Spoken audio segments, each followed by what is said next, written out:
राहत इंदौरी साहब का एक शेर है, अब हवाएं ही करेंगी रोशनी का फैसला, जिस दिए में जान होगी वो दिया रह जाएगा।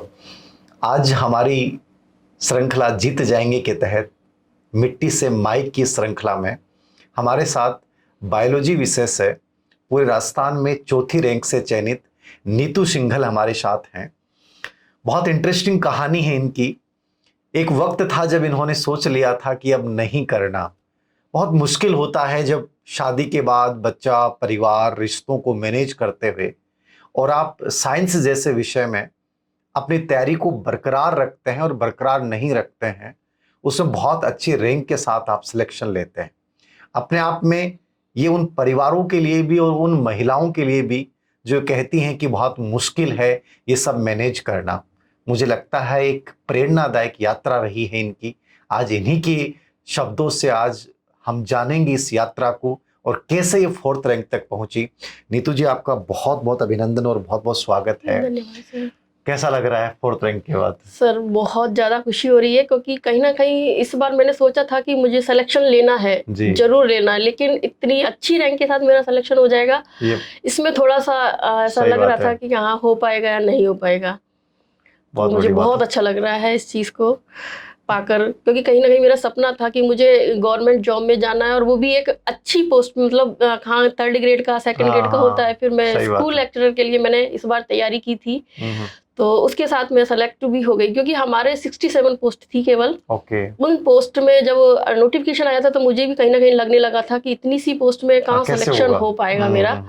लेकिन फिर मैंने कहा कि नहीं, अब तो मैंने सोच लिया है, बस मुझे तैयारी करनी है। मैं लोग काफ़ी टाइम से कर रही हूँ तैयारी, तो मैंने कंटिन्यू उसको किया, और बस ये ही दिमाग में था, बस जैसे आपकी एक वर्ड थे कि यू कैन डू इट, तो मैंने कहा आई कैन डू इट, और उसमें फिर उसके साथ मैंने सिलेक्शन ले लिया।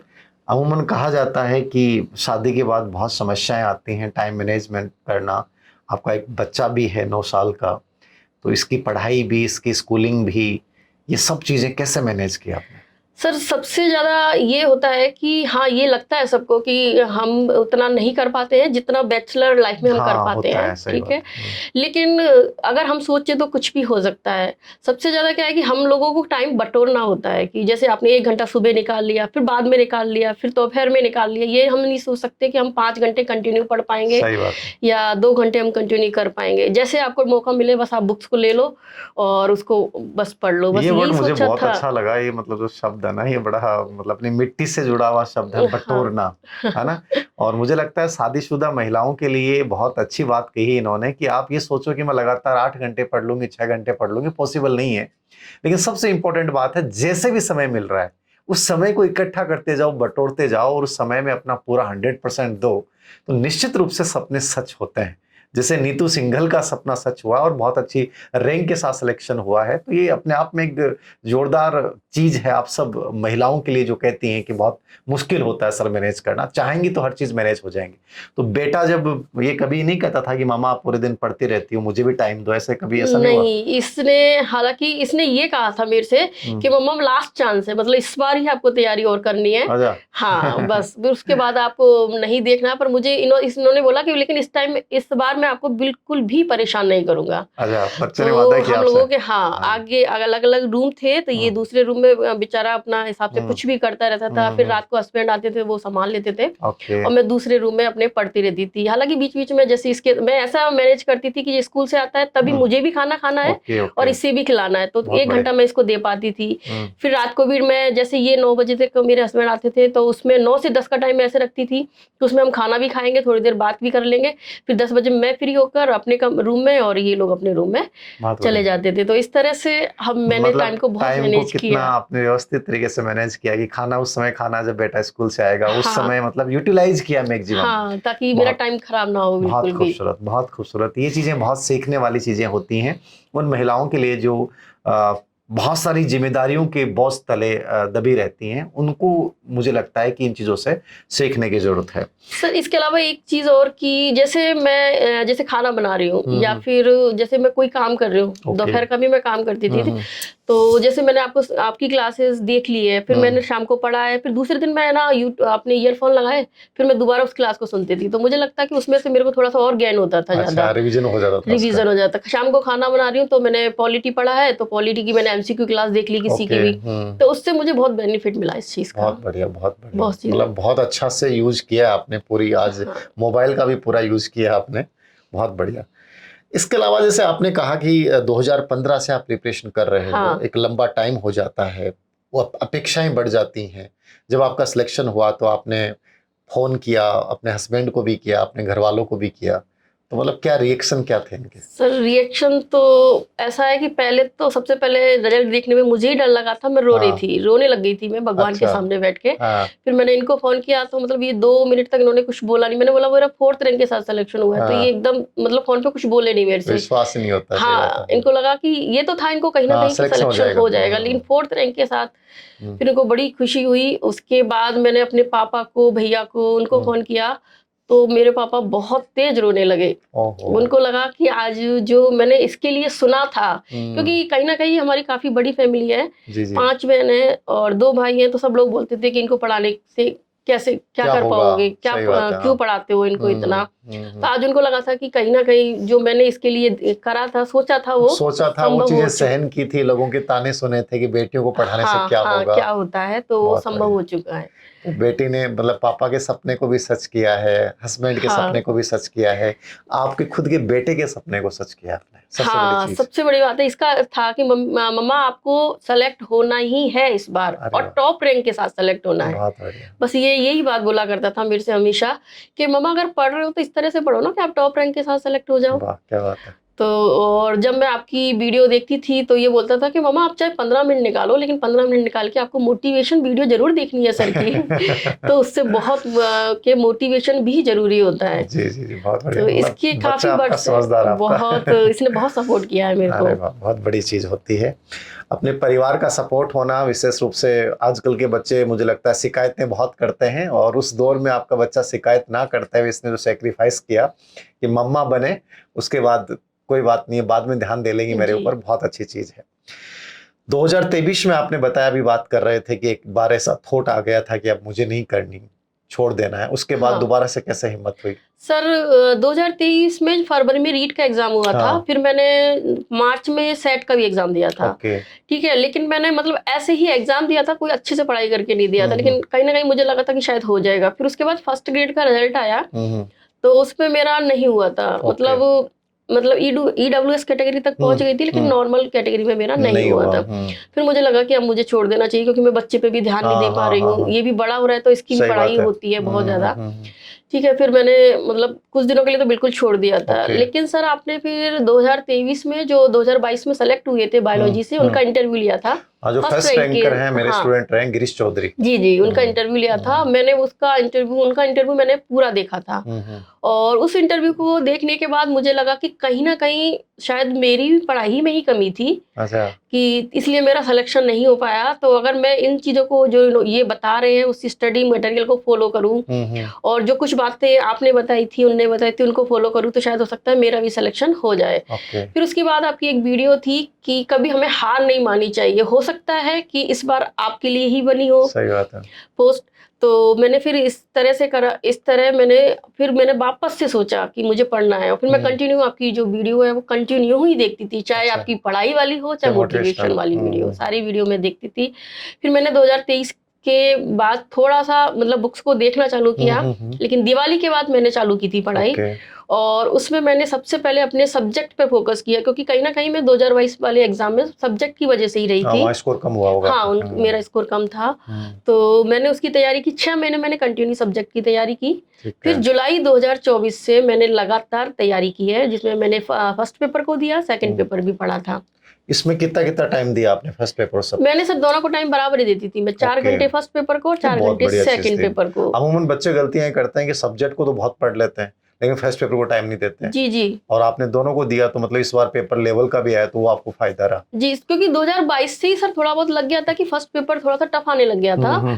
तो उसमें मैंने ये आपने भी बताया था एक बार कि जो 40% का क्राइटेरिया बहुत जरूरी है और जो लीड है वो हमें फर्स्ट पेपर दिलाता है कहीं ना कहीं। तो मैंने ना दोनों को टाइम दिया, क्योंकि मुझे लग रहा था कि आगे ऐसा हो सकता है कि अगर इस बार सेकंड में हो गई तो फर्स्ट पेपर मेरा रह जाएगा। तो इस चक्कर में मैंने फर्स्ट पेपर और सेकंड पेपर को दोनों को बराबर टाइम दिया। बहुत बढ़िया, मतलब 8 घंटे लगभग निकाले थे। हाँ, 8 घंटे में लगभग निकाल लेती थी जैसे भी करके।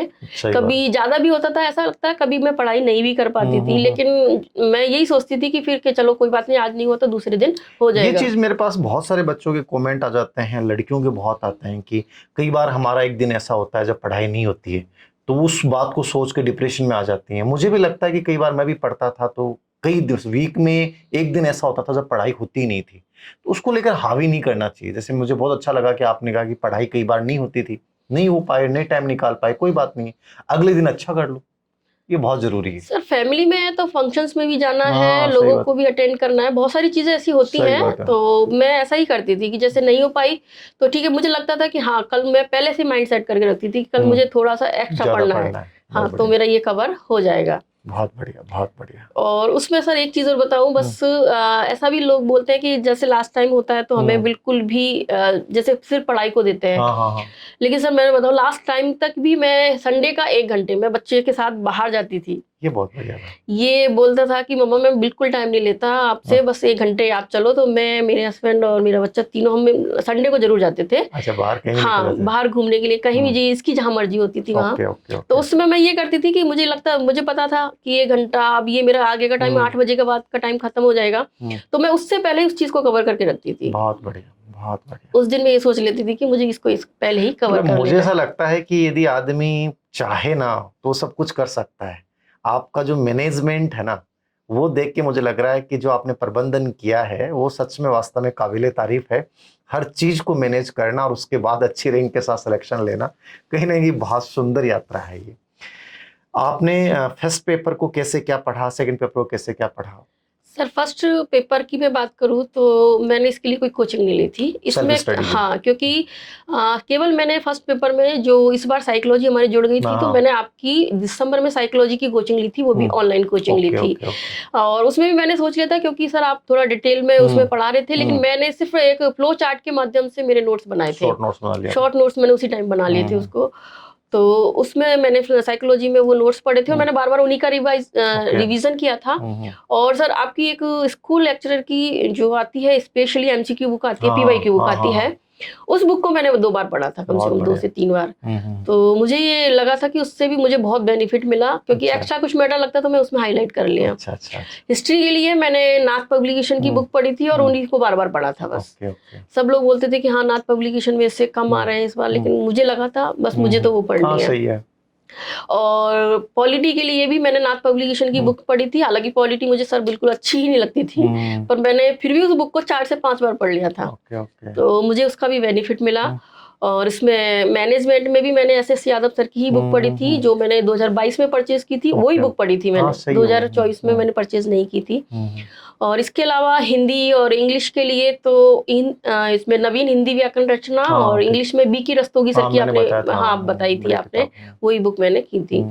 और मैथ की बात करें तो मैथ में मैंने एक पहले यूट्यूब पर से कुछ नोट्स बना लिए थे, फिर बाद में मैंने यूएस शेखावत सर की बुक थी, उससे ही मैंने उसको बार बार प्रैक्टिस की थी। और सबसे अच्छी बात बताऊं सर, मैंने है ना मैथ, इंग्लिश, हिंदी, इन तीनों सब्जेक्ट के लिए मोस्टली जो पीवाईक्यू थे ना उनको बार बार रिवाइज करा। बहुत बढ़िया, मतलब एक बार पढ़ लिया, फिर पेपर गलत हो गया, जैसे लग रहे क्वेश्चंस गलत हो रहे हैं, लेकिन फिर मैंने वापस करे उनको। तो इस तरह से मैंने बार बार पीवाईक्यू बहुत एनालिसिस किया था मैंने। तो इसका मुझे बेनिफिट भी मिला, क्योंकि साइंस में तो हमारे क्वेश्चंस रिपीट भी हुए थे। और साइंस के लिए मैंने एनसीईआरटी ही पढ़ी थी। Very good. तो उसी से मैंने नोट्स भी बनाए थे और अभी मैं उसमें से पढ़ाती भी हूँ। अच्छा, एनसीईआरटी से पढ़ाते भी? हाँ, बच्चों को। मतलब एनसीईआरटी मतलब बेस बना के चलना चाहिए बेस। हाँ, बायोलॉजी के लिए भी मैंने एनसीईआरटी को ही बेस बनाया था, उसमें ही वो पढ़ा था मैंने। बहुत सुंदर मतलब चीजें हैं, आप लोगों के लिए काफी फायदेमंद चीजें हैं। अच्छा, एक चीज और पूछना चाहूंगा मैं, अभी आगे क्या प्लान है, उससे आगे बढ़ना है असिस्टेंट प्रोफेसर की तरफ? नहीं आप सर, सेटिस्फाइड है? नहीं मैं सेटिस्फाई बहुत हूँ। बढ़िया मैंने चीज। अब स्कूल लेक्चरर की ही जॉब करनी है, क्योंकि फिर मेरे को बच्चे को भी संभालना होता ये है। चीज मतलब बहुत कम बच्चे कह पाते हैं। मैं कई बार बात करता हूँ तो कहते हैं हाँ हम करेंगे, आगे बढ़ेंगे। मतलब इतनी क्लियरिटी कैसे है, मतलब एकदम से नहीं बढ़िया क्लियरिटी कि नहीं मैं बन गई हूँ, अब मुझे बस इस जिंदगी को जीना है बच्चों के साथ, फैमिली के साथ। ये बहुत अच्छी चीज है। नहीं सर, तो एक वो लेवल आना चाहिए हाँ सेटिस्फेक्शन का, अब ठीक है अब आगे इसी को जिएंगे। बहुत बढ़िया चीज है। बस ये है। और फिर मतलब मेरा एम ये नहीं है कि चलो आप असिस्टेंट प्रोफेसर बनो या लेक्चरर बनो, लेकिन अब ये है कि बच्चों को जैसे मुझे मेरे लेक्चरर्स ने हाँ बहुत सपोर्ट किया है, उस तरह से बस मैं थोड़ा सा उनको भी हेल्प कर पाऊँ जैसे सही बात। आप करते हैं। हाँ बहुत बस बढ़िया, उस बहुत तरह से। बढ़िया, बहुत बढ़िया। कई बार बहुत सारी लड़कियां होती हैं, एग्जाम से पहले डर लगता है। मतलब ये अभी जो लास्ट टाइम चल रहा है इसमें बहुत मेरे पास से मैसेज आते हैं कि सर अब डर लग रहा है कि अब क्या होगा, क्या करेंगे। तो आपके साथ भी ऐसा हुआ था और आपने कैसे मैनेज किया? सर हाँ, मुझे भी बहुत डर लगता था, क्योंकि फिर मैंने आपकी एक वीडियो देखी थी, उसमें आपने बताया था कि डर उसी को लगता है जो सीरियसली तैयारी करता है, हाँ क्योंकि जो पढ़ता ही नहीं उसको तो डर लगेगा ही नहीं। लगेगा नहीं, सही बात है। तो फिर उसमें आपने थोड़ा सा मैनिफेस्ट के बारे में भी बताया था। तो मैं 5 से 10 मिनट डेली मेडिटेशन करती थी और उस चीज़ को सोचती थी कि हाँ मैं अब बन चुकी हूँ, मैं स्कूल लेक्चरर बन चुकी हूँ, मेरा सिलेक्शन हो चुका है। अरे वाह। मैं तो ये चीज़ें मुझे बहुत बेनिफिट दिया, और मतलब मेरा जो माइंड सेट था, वो जो डर था वो कहीं ना कहीं खत्म हो गया खत्म मेरा हो गया, उसका। बहुत बढ़िया। और इसके अलावा सर मैं बताऊं आपको, लास्ट टाइम में आपकी जब कहते हैं ना, जब फर्स्ट पेपर हमारा, सॉरी लास्ट टाइम में जब हमने देख रहे थे, तो जब मुझे भी डर लग रहा था उस टाइम, तो उस टाइम आपने एक वीडियो डाली थी, उसमें लिखा था कि कहीं एक बैडमिंटन खिलाड़ी थे, तो उनका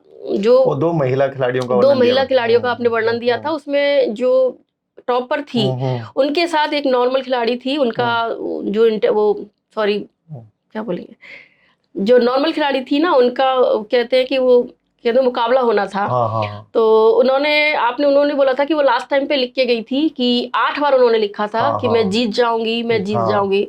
तो वो कि वही मैंने भी फॉलो किया। मैंने फर्स्ट पेपर के लिए भी, सेकंड पेपर के लिए लिखा था कि मेरा सिलेक्शन जरूर होगा, मैं फर्स्ट ग्रेड बायोलॉजी लेक्चरर बन जाऊंगी, और इसी अरे तरह से मैंने 8 बार उसको लिखा था। हाँ वो बहुत रियल स्टोरी है वो। मैं भी बहुत इंस्पायर्ड हुआ था उससे, फिर मैंने उस पर वीडियो बनाया था। तो मुझे क्या है, ऐसी स्टोरीज देखना अच्छा लगता है। साथ में सर मेरे को है ना, हमेशा आपने जितने भी इंटरव्यू अभी तक लिए हैं, जब से मैं आपसे जुड़ी हूँ 2022-23 से, तब से जितने भी इंटरव्यू आपने लिए हैं ना, मैं सारे इंटरव्यू देखती हूँ जो भी सेलेक्ट होते हैं। अरे वाह, बहुत क्योंकि मुझे पता नहीं क्यों सेलेक्टेड जो एस्पायरेंट हाँ होते मतलब हैं उससे उनके एक इंटरव्यू, मोटिवेशन भी मिलता हाँ। है। सही बात। और सर एक आईएएस जो बने थे 2024 में, लेडी थी वो, उनका भी 5वीं अटेम्प्ट में है ना उनका सिलेक्शन हुआ था। तो मैंने भी उनका इंटरव्यू भी बहुत बार देखा था, 3 से 4 बार इंटरव्यू उनका देखा था। तो मुझे कहीं ना कहीं लगता था कि हाँ ऐसा कुछ नहीं है, अगर कर आप सकते हैं हम कर भी। सकते हो, आप लगातार करते हो तो। सही बात। तो ये चीज़ें मुझे बहुत फायदेमंद रही, और इससे मुझे है ना, कहते हैं ना, मेरा सिलेक्शन भी शायद अरे इसीलिए हुआ। बहुत बढ़िया। नीतू बहुत सारी शुभकामनाएं। जीवन की इतनी सुंदरतम यात्रा रही है। मुझे लगता है कि आपकी इस कहानी से बहुत सारी उन लड़कियों को, बहुत सारी उन महिलाओं को एक नई उम्मीद मिलेगी, नए पंख मिलेंगे, और वो भी आपकी तरह एक बहुत अच्छी रैंक के साथ स्कूल व्याख्याता बनेंगी। वो पेन जो हमारे एक प्रतीकात्मक मुहिम है जीत जाएंगे के तहत, तो मैं चाहूंगा कि नीतू आप जिंदगी में इससे भी आगे ऊंचाइयां छुएं, आप स्कूल एजुकेशन में बहुत अच्छा करें। और सर मैं ना इसके लिए अपने बेटे को हाँ आ बुलाना जाओ, आ जाओ चाहूंगी, बेटा, आ क्योंकि जाओ। उसकी बड़ी इच्छा थी। हाँ ये तो बेटे का आप तो भी आ उसको। जाओ कि मैं पेन मैं लूं आ सर जाओ के हाथ बेटा। से। अरे वाह, ये बेटा है इनका, और ये बहुत ही मतलब प्यार से बैठा है, आराम से। और कहते हैं ना कि जिंदगी में बहुत सारे लोगों का योगदान होता है। इसने अपनी मम्मा को मोटिवेट किया है कि मम्मा रैंक के साथ सिलेक्शन लेना है, और इसने खुद भी बहुत सेक्रीफाइस किया है। मैं मानता हूं कि ऐसे बच्चों का होना अपने आप में बहुत गर्व की बात होती है। तो बेटा अब आपको भी क्लास में लाना पड़ेगा रैंक। मामा का दबाव बढ़ जाएगा अब तो कि मुझे भी रैंक लानी है, कि मामा की रैंक आई है तो आपको भी पढ़ना पड़ेगा अच्छे से। पक्का ना? चलो ठीक है। बहुत सारी शुभकामनाएं आप दोनों को, आपके पूरे परिवार को, और जिंदगी में और ऊंचाइयां छूते रहे आप। खूब सारी थैंक बधाई। You sir. Thank you.